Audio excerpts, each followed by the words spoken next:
जेव्हा आपल्याला जाणीव होते की आपल्या जवळच्या व्यक्तीच्या आयुष्यात आपले महत्त्व कमी झालेले आहे, आपल्याला सर्वात जास्त दुःख आणि त्रासही होतो. त्या व्यक्तीबरोबर भांडत बसू नका. ती व्यक्ती तुम्हाला का दुर्लक्ष करत आहे या विषयावर त्या व्यक्तीबरोबर अजिबात वाद घालत बसू नका. या जगामध्ये कोणीही बिझी नसतं.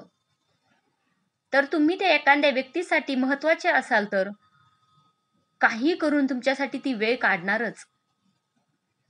आपल्यावर प्रेम करणाऱ्या हक्काच्या माणसाबरोबर भांडण करण्यात काय अर्थ असतो? त्यापेक्षा स्वतःची एनर्जी स्वतःच्या प्रगतीसाठी वापरा.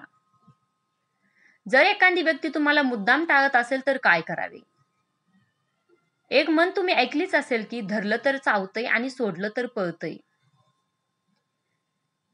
एखादी व्यक्ती जर तुम्हाला मुद्दाम दुर्लक्ष करत असेल तर फार मागे लागू नका त्या व्यक्तीच्या. विषय तिथंच सोडून द्या.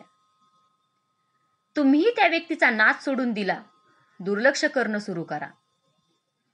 याचे 2 फायदे होतील.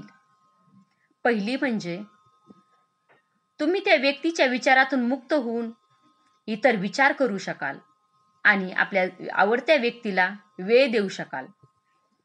दुसरी म्हणजे तुम्ही विचार करणे सोडले म्हटल्यावर ती व्यक्ती कदाचित आपणहून आपल्या मागे मागे करेल.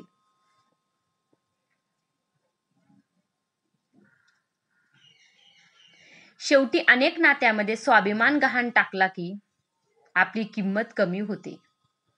म्हणून स्वतःचा स्वाभिमान पहिले जपायला सुरू करा. व्यक्ती जवळची असेल तर त्याला विचारून पहा. आपल्याला बऱ्याच वेळा आपल्या स्वतःकडून होणाऱ्या चुका आपल्याला कळत नसतात. अशा वेळी संवाद साधणं कधीही योग्यच होईल. धन्यवाद.